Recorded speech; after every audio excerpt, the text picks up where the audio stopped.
নমস্কার আদাব, সবাই কেমন আছেন? আশা করি সবাই ভালো আছেন। আজকে কিন্তু দুপুরে অনেক বৃষ্টি হয়েছে, আর এই বৃষ্টির মধ্যে ভাবতেছিলাম কি রান্না করা যায়। পরে ভাবলাম ভুনা খিচুড়ি আর মাংস রান্না করি, সেই ভিডিও আজকে আপনাদের সাথে শেয়ার করব। সবাই ভিডিওটা দেখতে থাকেন।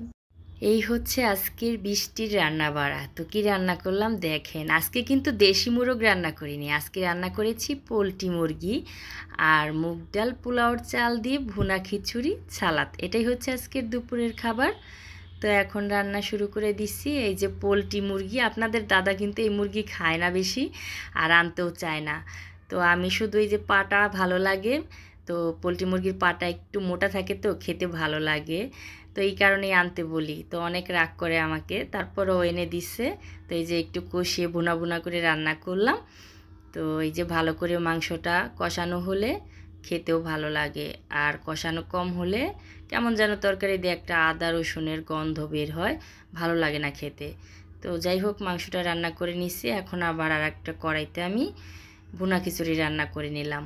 তো ভুনা খিচুড়ির মধ্যে সাথে একটু কি দিলাম, ধনেপাতা আর টমেটো কুচি, আর দিয়েছি একটু ঘি।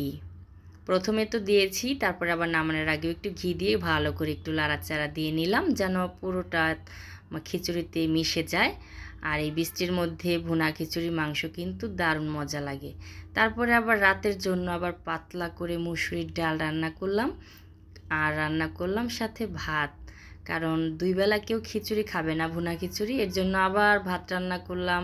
সারাদিন আমার রান্না করতে করতেই দিন শেষ হয়ে যায়, কি আর ভিডিও বানাবো আর কি করব, ওই সাজাগুজার টাইম নাই। তো যাই হোক, তারপরে এগুলাই শেয়ার করি আর কি। তো এই যে এখন খাবার পালা, সবারই খাওয়া হয়ে গেছে। তো এই যে আমি বসে পড়লাম, আর প্রথমে একটু সালাদ খেয়ে নিলাম। তো আমার সালাদটা ভীষণ মজা লাগে এরকম সব কিছু দিয়ে মেখে নিলে। তো এখন আমি খাই, আপনারা দেখেন।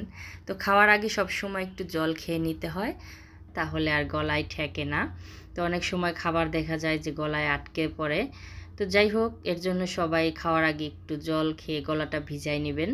তো তারপরে এই যে আমি একটু ভুনা খিচুড়িটা মুখে দিলাম, ও একদম অমৃতর মতো লাগছে। এখন একটু মাংস নিয়ে নিব সাথে। তো মাংস আগে একটু লেবু নিয়ে নিলাম।